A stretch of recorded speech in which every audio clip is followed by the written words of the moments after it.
Hej, cześć, siemano, z tej strony ja, to trzeci odcinek z Plasma Buster. Fajnie was przywitałem, co nie?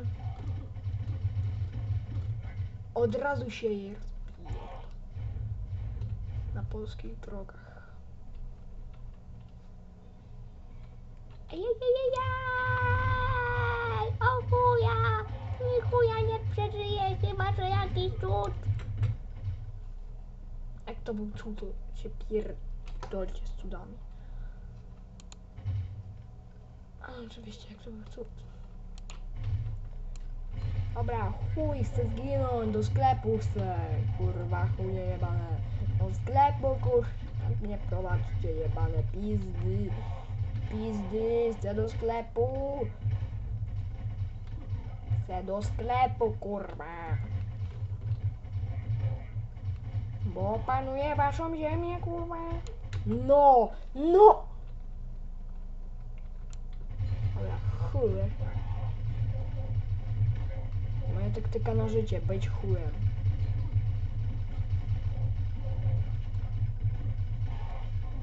Ledniesz, kurwa.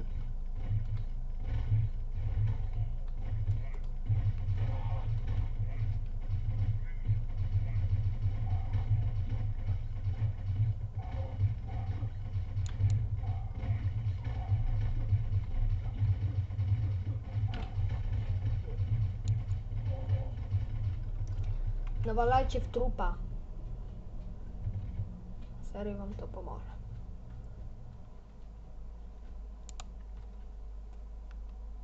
Ja.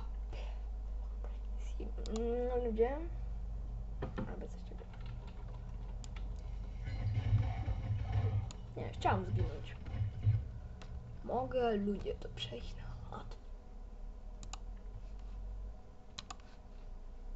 Proszę, nie wiem, czy mi się to podoba, ale ja tego nie przejdę. Easy.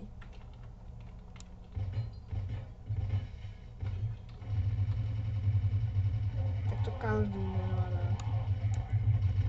No ja nie potrafię tego przejść. No chyba co na łatwo, kurwa, zginę, to se pobiorę.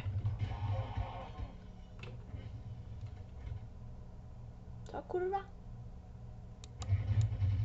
Proszę, kurwa!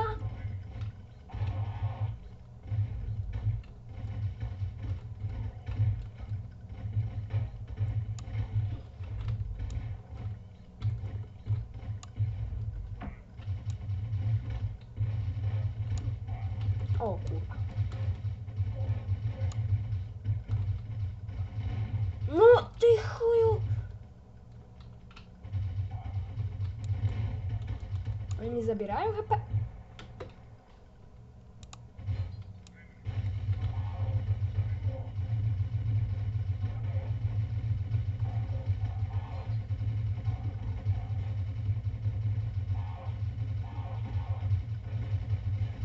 Nie no, co? Co się ze mną dzieje? Co się ze mną dzieje? Oj, oj, oj. Oj, oj, oj. Zaraz wszystko wysłałem. A ten nawet się nie skapnął! Granat! No ni chuja! A, dobra, to teraz to byłem ja. Dobra. Na razie jestem Plasma Buster. Polećcie mi jakieś gry przeglądarkowe, a